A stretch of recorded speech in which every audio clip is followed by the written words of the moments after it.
कोई भी तंबू बनाने में जितना कपड़ा लगता है वो पार्श्व पृष्ठ हो जाएगा। ठीक है, अगर ठोस शंकु है तो उसका निचला हिस्सा भी यदि जोड़ दिया जाए ये वाला एक वृत्ताकार का क्षेत्रफल तो टोटल ये संपूर्ण पृष्ठ हो जाएगा। अगर कहा जाता है कि शंकु का संपूर्ण पृष्ठ ज्ञात कीजिए तो उसका पार्श्व पृष्ठ और प्लस नीचे का हिस्सा ये वृत्ताकार आधार का क्षेत्रफल ये सब जोड़ देंगे तो ये संपूर्ण पृष्ठ हो जाएगा। ठीक है, चलिए अभी हम इसके फार्मूले बताएंगे तो फिलहाल इसको समझ लीजिएगा ध्यान से।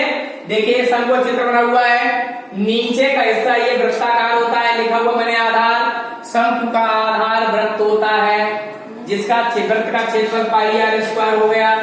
ऊंचाई जो समकोण त्रिभुज की ऊंचाई के बराबर होती है h से लिखते हैं। ये तिरछी ऊंचाई है l और ये आधार की त्रिज्या हो जाती है। चित्र में आप साफ साफ देख सकते हैं। ठीक है, तो समकोण त्रिभुज से शंकु कैसे बनता है ध्यान दीजिएगा कि किसी समकोण त्रिभुज को उसकी किसी एक भुजा के परितः घुमाने पर जो ठोस आकृति प्राप्त होती है वो शंकु होती है।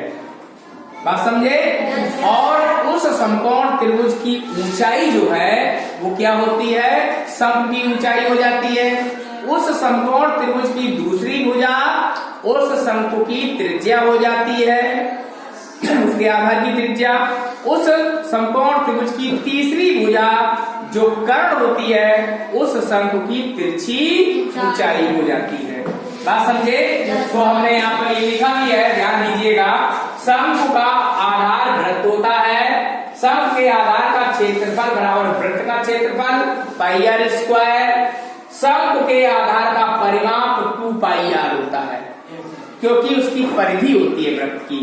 तो आप क्या करोगे, शंकु के का पार्श्व पृष्ठ में ज्ञात करना है तो पार्श्व पृष्ठ का फॉर्मूला ध्यान रखिएगा, ये पाई आर एल, जहां पर पाई का मान 22/7, आर उसकी त्रिज्या है और एल क्या है, तिरछी ऊंचाई है। ठीक है, तो क्या हो जाएगा ये, अब शंकु का संपूर्ण पृष्ठ, इसमें पार्श्व पृष्ठ प्लस आधार का क्षेत्रफल।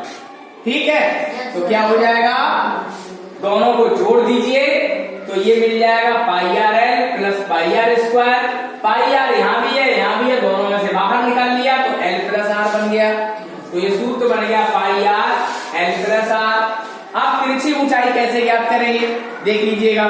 ये समकोण त्रिभुज है, समकोण त्रिभुज में ये आधार है त्रिज्या, ये ऊंचाई है h और ये कर्ण है l।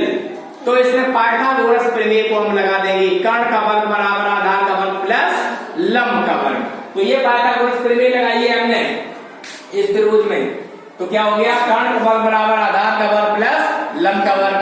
कर्ण l है, आधार r है और लंब h है, तो l स्क्वायर बराबर r square plus h square. यहाँ से वर्ग उधर ले जाएंगे तो इसमें स्क्वायर रूट यानी अंडर रूट लग जाएगा, तो कितना हो जाएगा, l बराबर under root r square plus h square. इस प्रकार तिरछी ऊंचाई हम ज्ञात कर लेंगे।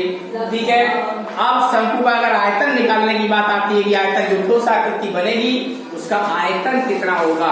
जैसे कि आप आइसक्रीम खा रहे हैं, कौन वाली, पूरी आइसक्रीम खा गए, इसका मतलब पूरा आयतन उसका अपने आप पेट के अंदर कर लिया।